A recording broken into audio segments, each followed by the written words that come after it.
நம்மள சுத்தி இருக்கிறவங்க யாராவது எதிர்மறை எண்ணத்தோடயே அதிகமா இருக்காங்க அப்படின்னா, அவங்கள நம்ம வந்து பாசிட்டிவா மாத்துறதுக்கு நெறைய முயற்சிகள் செய்வோம். ஆனா, நம்ம என்ன முயற்சி செஞ்சாலும் அவங்க மாறல, இன்னும் வந்து அவங்க ரொம்ப நெகட்டிவா தான் இருக்காங்க அப்படின்னா, நம்ம அவங்க கிட்டேருந்து விலகி இருக்கிறது ரொம்ப ரொம்ப அவசியமானது. ஸோ, அப்படி நம்ம விலகி இருக்க வேண்டிய ஆட்கள் யார் யாரு அப்படின்றது தான் இந்த வீடியோ.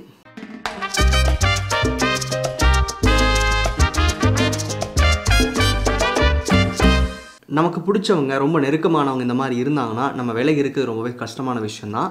நம்ம நெருக்கமானவர்கள் நெகட்டிவா இருந்தா என்ன பண்ணலாம் அப்படின்றத பத்தி நான் ஆல்ரெடி ஒரு வீடியோல பேசியிருக்கேன். அந்த வீடியோவோட லிங்க் நான் இங்க டாக் பண்றேன். ப்ளஸ் டிஸ்கிரிப்ஷன்லயும் அந்த லிங்க் இருக்கும். நீங்க செக் பண்ணிக்கலாம். இப்போ நம்ம பேச போறவங்க யாரா இருப்பாங்கன்னா, நம்மளால ரொம்ப சுலபமா அவாய்ட் பண்ணக்கூடிய சில ஆட்கள். சில நேரங்கள்ல நம்ம கூட வேலை செய்றவங்களா இருக்கலாம். இல்ல நம்மளுடைய பிசினஸ்க்காகவோ, ஏதோ ஒரு காரணத்துக்காகவோ இவங்க கூட அதிகமா இன்டராக்ட் பண்ண வேண்டியதா இருக்கலாம். இவங்கள நம்ம லைஃப்லேருந்து அவாய்ட் பண்ணுறதுன்றது ஒரு பெரிய விஷயம் கிடையாது. அவாய்ட் பண்ணுறதுனா மொத்தமாக பேசாமல் இருக்கிறது கிடையாது. நம்மளுடைய தேவைகளை தாண்டி நம்ம ஒரு பிஸ்னஸ்க்காகவோ ஒரு வேலைக்காகவோ ஏதாவது ஒரு காரணங்களை தாண்டி தேவையில்லாத இன்ட்ராக்ஷன்ஸ் இவங்க கூட நீங்கள் அவாய்ட் பண்ண முயற்சி பண்ணலாம். அந்த மாதிரி ஆட்களில் நீங்கள் முதல்ல அவாய்ட் பண்ண வேண்டிய ஒரு ஆள் யாராக இருப்பாங்கன்னா, எல்லாத்துக்கும் கம்ப்ளைண்ட் பண்ணுறவங்க. அதாவது லைஃப்பில் எந்த நல்ல விஷயம் இருந்தாலும் அதை பார்க்க முடியாது. சின்ன சின்ன விஷயங்கள் கூட அதிகமாக ஒரு குறை சொல்லிட்டே இருப்பாங்க. ஒரு ஆஃபீஸில் வேலை செஞ்சுட்ருக்கோன்னா, ஆஃபீஸில் சுற்றி இருக்க நிறையா விஷயங்களை குறை சொல்கிறது, கூட ஒர்க் பண்ணுறவங்களை குறை சொல்கிறது, மேனேஜர்ஸை குறை சொல்கிறது, அங்கே இருக்க என்வாயன்மெண்ட்டை குறை சொல்கிறது, அந்த மாதிரி பொதுவான விஷயங்கள் பற்றி எல்லாத்துலேயுமே உங்ககிட்ட பேசும்போது எப்பவுமே குறையாவே தான் சொல்லிட்டு இருப்பாங்க.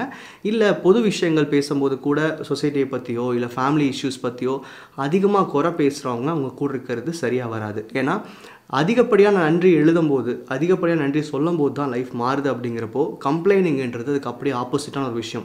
நீங்கள் என்ன தான் நேர்மறையாக அவங்கள வச்சுருந்தாலும் உங்களை சுற்றி இருக்கிறவங்க நிறையா பேர் கம்ப்ளைண்ட் பண்ணிட்டே இருந்தாங்கன்னா, அந்த என்விரான்மெண்ட் உங்களை ஓரளவுக்கு பாதிக்கிறதுக்கான வாய்ப்பு இருக்குது. ஸோ இவங்க கிட்ட இருந்தால் நீங்கள் முதல் விலகி இருக்கணும். அடுத்தவங்க யாராக இருப்பாங்கன்னா, அவங்களுடைய பாஸ்ட்டில் நடந்த பிரச்சனைகளை பற்றியே பேசிகிட்டு இருக்கிறவங்க. அதாவது இன்றைக்கி என்ன இருக்குது, என்ன சந்தோஷம் இருக்குன்றதை பார்க்க முடியாது. இன்றைக்கி எவ்வளோ விஷயங்கள் கிடைச்சிருந்தாலும், எவ்வளோ நல்ல விஷயங்கள் லைஃப்பில் இருந்தாலும் பாஸ்ட்டை பற்றி அதிகமாக பேசுகிறவங்களா இருப்பாங்க. இந்த மாதிரி ரொம்ப பாஸ்ட்டை பற்றி பேசுகிறவங்க ஒரு சந்தோஷமான மனநிலை எப்பவுமே இருக்கிறதுக்கான வாய்ப்புகள் கம்மி தான். அப்போது இந்த மாதிரி ஆட்கள் கூட நீங்கள் இருந்தீங்க அப்படின்னா, நீங்கள் அவங்களுடைய பிரச்சனைகளை கேட்குறது மட்டும் இல்லாமல் அவங்களோட பிரச்சனைகளை உங்கள் வாழ்க்கைக்குள் உள்வாங்கிக்கிறதுக்கும் வாய்ப்புகள் அதிகமாக இருக்குது. அப்போது இன்றைய நிலையை அனுபவிக்க தெரியாதவங்க, அதாவது ப்ரெசென்ட்டில் வாழ தெரியாதவங்கள கண்டிப்பாக நீங்கள் வந்து அவாய்ட் பண்ணி தான் ஆகணும்.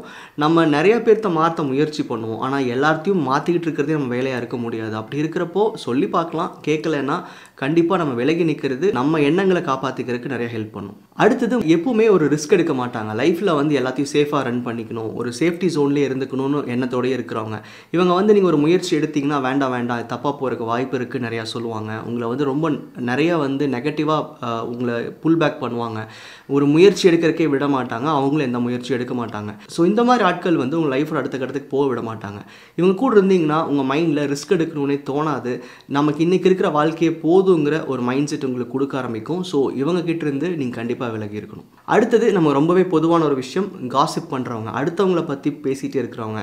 ஒரு தேர்ட் பர்சனை பற்றி அவங்க இல்லாத பேசுகிறதும் சரி, இல்லை நம்மக்கிட்ட வந்து இன்னொருத்தரை பற்றி குறை சொல்கிறதும் சரி, இந்த மாதிரி ஆட்கள் கண்டிப்பாக உங்ககிட்ட ஆகாது. ஏன்னா இவங்க உங்களுடைய எனர்ஜியை முழுசாக கன்சியூம் பண்ணுவாங்க. பொதுவாகவே நெகட்டிவ் பீப்புள் கூட இருக்கும்போது உங்கள் எனர்ஜி நிறைய கன்சியூம் ஆகிடும். நீங்கள் எந்த வேலையும் செய்யாமையே உங்கள் எனர்ஜி ட்ரெயின் அவுட் ஆன மாதிரி ஒரு ஃபீல் இருக்கும். ஸோ நெகட்டிவ் அப்படிங்கிறது நீங்கள் காசிப் பண்ணலாம், இல்லை வந்து பாஸ்ட்டை பற்றியே பேசிகிட்டு இருக்கலாம், இல்லை அதிகமாக குறை சொல்கிறவங்களா இருக்கலாம். ஸோ இந்த 4 விஷயங்களில் எது உங்களுடைய தெரிஞ்சவங்ககிட்டயோ இல்லை கூட ஒர்க் பண்ணுறவங்ககிட்டயோ இருந்தாலும் அவங்ககிட்ட இருந்து மேக்ஸிமம் விலகி இருக்கிறது நல்லது.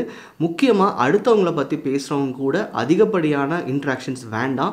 ஏன்னா காசிப்பிங் அப்படின்றது உங்கள் எண்ணத்தில் கிட்டத்தட்ட நீங்கள் ஒரு ட்ராமாவை பார்க்குற மாதிரி தான். இன்னொருத்தரோட லைஃப் பிரச்சனையை பற்றி பேசுகிறது, அவங்களுடைய குறைகள் பற்றி பேசுகிறது உங்கள் லைஃப் அதிகமாக பாதிக்கும். ஸோ இந்த மாதிரி கைண்ட் ஆஃப் பீப்புள் கிட்ட இருந்து விலகி இருக்க முயற்சி பண்ணுங்கள். ஆப்வியஸ்லி அவங்களுக்கு நீங்கள் எஜுகேட் பண்ணலாம், அவங்க கேட்கல, அவங்க புரிஞ்சுக்கலன்னா நீங்கள் விலகி இருக்கிறது ரொம்ப நல்லது. நன்றி.